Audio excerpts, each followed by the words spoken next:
Bienvenue sur le podcast du site media24.fr, le média indépendant d'information sur l'économie, l'environnement et les sciences. Je suis la journaliste et animatrice pour cette discussion. Et bonjour, je suis le spécialiste des sciences, invité aujourd'hui. Ravi d'être là. Alors, on va parler aujourd'hui d'une découverte assez incroyable, une étude du MIT qui vient un peu bousculer nos certitudes. Ah oui, une idée très ancienne même, hein? Exactement. L'idée que la vie, c'est forcément lié à l'eau. Ça remonte aux Grecs anciens, Thalès, Aristote. Oui, l'eau comme condition sine qua non. Voilà. Et là, le MIT nous dit peut-être pas. Peut-être que sur certaines planètes, la vie pourrait exister dans d'autres liquides. C'est ça. L'étude ouvre cette porte fascinante. Est-ce qu'une autre biochimie est possible dans un autre solvant? Mais c'est difficile à imaginer, non? Toute la vie qu'on connaît sur Terre, elle dépend de l'eau. Comment ça pourrait marcher sans? L'équipe du MIT a montré que sur des planètes rocheuses, même sans eau liquide, il pourrait se former naturellement ce qu'ils appellent des liquides ioniques. Des liquides ioniques. C'est-à-dire, c'est quoi exactement? Alors, imaginez des sels, mais qui sont liquides à des températures, disons, modérées. Ce n'est ni de l'huile ni de l'eau salée comme on l'imagine. D'accord. Leur gros avantage, c'est leur stabilité. Ils peuvent rester liquides jusqu'à 180 degrés Celsius et même sous très faible pression. 180 degrés? Ah oui, quand même. Là où l'eau... L'eau s'évaporerait instantanément, oui. Ces liquides, eux, y tiennent bon. Bon, d'accord, ils sont stables, mais comment ils apparaîtraient comme ça sur une planète? D'où viendraient ces sels fondus? Le scénario envisagé, c'est un mélange. D'un côté, de l'acide sulfurique, on sait qu'il peut venir du volcanisme. Comme sur Vénus, par exemple? Exactement, Vénus est un bon exemple. Et de l'autre côté, des composés organiques qui contiennent de l'azote, la glycine par exemple. Et la glycine?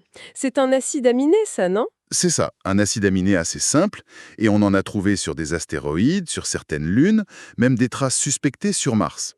Donc les ingrédients, ils existent dans l'univers. D'accord, donc les ingrédients sont potentiellement là, mais est-ce qu'on est sûr que ça marche? Que ça forme bien ce liquide stable? Le MIT a fait des expériences. Oui, oui, ils ont testé ça en laboratoire, ils ont pris plus de 30 composés différents, ils les ont chauffés sous faible pression. Et alors? Et pour certains mélanges, ça a fonctionné. Un liquide ionique stable s'est formé. Ils ont même fait un test intéressant, ils ont versé le mélange sur du basalte. Du basalte, comme la roche sur Mars ou Mercure? Précisément. Et le résultat, c'est qu'une goutte de ce liquide ionique est restée à la surface, bien stable, alors que le reste de l'acide était absorbé. Fascinant. Et qu'est-ce qui rend ces liquides si spéciaux? Pourquoi ils seraient intéressants pour la vie, finalement? Plusieurs choses. Leur stabilité thermique, bien sûr, mais aussi chimique. Et puis, ils ont une pression de vapeur quasi nulle. C'est-à-dire qu'ils ne s'évaporent pas facilement. Quasiment pas, même dans le vide ou une atmosphère très fine. Ils sont aussi assez visqueux, un peu épais, et peuvent être colorés, jaune, brun. D'accord. Et le lien avec la vie? Le point essentiel, c'est qu'ils semblent capables de protéger certaines biomolécules, comme des protéines, de les garder stables. Et c'est là que ça devient intéressant. Rachana Agrawal, une des chercheuses du MIT, le dit bien. Le besoin fondamental pour un métabolisme, c'est peut-être pas l'eau elle-même, mais un liquide, un milieu stable pour que les réactions chimiques puissent se faire. Ah oui, vu comme ça. Si ça se confirme, ça change complètement la donne pour chercher la vie ailleurs. Ah bah oui, les implications sont énormes. Ça voudrait dire que la zone habitable autour d'une étoile, Cette zone où on cherche de l'eau liquide? exactement, cette zone pourrait être beaucoup, beaucoup plus large. Des planètes qu'on jugeait trop chaudes, trop sèches, pourraient en fait être habitables, si elles ont ces liquides ioniques. Ça nous forcerait à revoir toute notre façon de classer les exoplanètes. C'est fou. Et cette idée, elle vient d'où au départ? C'était une recherche spécifique sur ces solvants? En fait, non, c'est un peu une découverte, par hasard. Ça vient de travaux pour la mission Morning Star, qui doit aller explorer Vénus. Ah, Vénus et son acide sulfurique? Voilà. Ils étudiaient comment l'acide sulfurique réagissait avec la glycine, et ils ont remarqué ce résidu liquide qui restait après évaporation. C'était un liquide ionique naturel. Incroyable! Et il y a même une anecdote sur Terre. Apparemment, quand certaines fourmis se battent, le mélange de leur venin crée temporairement un liquide ionique. Des fourmis? Non. Si, si. Bon, et puis industriellement, on les utilise déjà, ces liquides, comme solvant pour transférer la chaleur. D'accord.